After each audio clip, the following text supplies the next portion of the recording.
స్వాములకు స్వామి శరణం. ఈరోజు మంచి ఒక పద్యం తీసుకున్నాను. సో దాని మీనింగు, దాని భావం చాలా అద్భుతంగా ఉంది. అలాగే ఏ పని ఊరికే ఎవరు చేయరండి. ఒకడు మనకు అప్పించిన ఊరికే ఎవడు, మనం ఒకటికి అప్పించిన ఊరికే ఇవ్వం. మనం దీక్ష చేసినా మనం ఊరికే చేయం. దీక్షలో కూడా ఏదో ఒకటి ఆశిస్తాం కదా, భగవంతుడి దగ్గర అవటము, భగవంతుడి నుంచి మనం ఏమన్నా ఆశించటము, దీక్షా ఫలం ఆశించడం చేస్తుంటాం. కానీ దానికి ముందు మనం ఏ సంకల్పం చేస్తున్నాం, సంకల్ప సిద్ధి అంటారు. సో దీక్ష వేసుకోవడానికి ముందే సంకల్పం చేసి దీక్ష వేసుకోవాలి. సో ఈ దీక్షలో నాకు సరస్వతి కటాక్షం రావాలని సంకల్పించుకోవాలి, లేదా నా వల్ల నలుగురికి మంచి జరగాలని సంకల్పించుకోవాలి, లేదా కనీసం నా ఆరోగ్యం బాగుండాలి, నా కుటుంబ ఆరోగ్య అన్నీ బాగుండాలని సంకల్పించుకుని చేయాలి. ఏ పనైనా ఈ దీక్ష కూడా అలాంటిదే. కాబట్టి ఒక పద్యంలో అంటున్నారు, శ్రీకృష్ణుడిని ఆరాధిస్తూ అర్జిస్తూ రాసిన కవిత లాంటిది.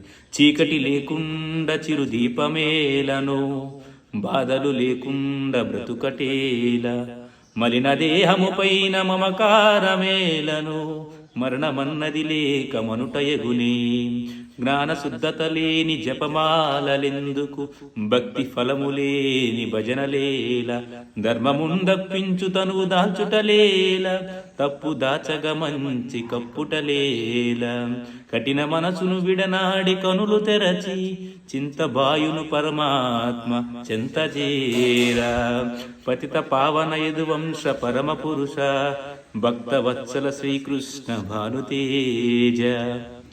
సో ఇది పద్యం. చీకటి లేకుండా చిరు దీపమేలను, బాధలు లేకుండా బ్రతుకుటేల, మలిన దేహము పైన మమకారమేలను, మరణమన్నది లేక మనుటయగునే, జ్ఞాన శుద్ధతి లేని జపమాలలెందుకు, భక్తి ఫలము లేని భజనలేల, ధర్మమున్ దప్పించు తనువు తాల్చుటలేల, తప్పు దాచక మంచి కప్పుటనేల. అంటే చీకటి లేనప్పుడు ఆ చిరుదీపం అవసరం ఉంటుందా? చీకటి ఉన్నప్పుడే ఆ చిరుదీపం విలువ తెలుస్తుంది, ఆ చిరుదీపం యొక్క అవసరము తెలుస్తుంది. అలాగే బాధలు లేకుండా భగవంతుడు గుర్తొస్తాడా? నువ్వు రోజు ఆరోగ్యంగా ఆనందంగా హాయిగా ఉన్నావు అనుకో, భగవంతుడితో పనే ఉంది, ఇంకా భగవంతుని ఎవరు స్మరిస్తారు? సో అలాగే మలిన దేహము పైన మమకారం ఎందుకు? ఎప్పటికైనా ఈ దేహం ఆల్రెడీ, నీ శరీరం అయినా, ఎవరి శరీరమైనా, ఎవరి దేహమైనా చాలా తప్పులతో మలినపడి ఉంది. అలాంటి మలినపడిన దేహానికి కూడా మనకి మమకారం ఎందుకు అంటున్నాడు ఇక్కడ. అలాగే జ్ఞాన శుద్ధత లేని జపమాలలు ఎందుకు? ఇప్పుడు మాలలు వేసుకుంటున్నాం కానీ జ్ఞానం లేదు, ఆ జ్ఞాన శుద్ధత లేదు. సో అటువంటి జపమాల అనవసరం అని అంటున్నాడు. భక్తి ఫలము లేని భజనలేలా. భక్తి ఫలము అంటే నువ్వు ఏదో ఒక దేవుని పూజిస్తున్నావు, భజన చేస్తున్నావు. ఆ భజన చేసేటప్పుడు భక్తితో చేయి. మళ్ళీ ఇక్కడ స్వామి అయ్యప్ప అనుకుంటా మళ్ళీ అటు చూస్తావు, ఇటు చూస్తావు. సో భక్తి ఫలము లేని భజనలేలా. నువ్వు చేసే భజన డైరెక్ట్గా స్వామివారికి అంకితం చేస్తూ స్వామివారి దృష్టిలో పెట్టుకొని చేయాల్సిన భజన అది. కానీ భక్తి లేకుండా చేస్తే, ఇదే కాదు, చిత్తశుద్ధి లేకుండా ఏ పని చేయకూడదు. చిత్తము మనసు శుద్ధి లేకుండా ఏ పని చేసినా అవసరం లేదు. అలాగే ధర్మమున్ దప్పించు తనువు దాల్చుటలేలా. అంటే ధర్మాన్ని పాటించని, అసలు ధర్మాన్ని తప్పించేటువంటి తనువు, అటువంటి తనువుని మనం దాల్చడం ఎందుకు? సో అటువంటి శరీరం మనకు అవసరమా? ధర్మమే పాటించిన శరీరం ఎందుకు అంటున్నాడు కవి ఇక్కడ. తప్పు దాచగా మంచి కప్పుటలేలా.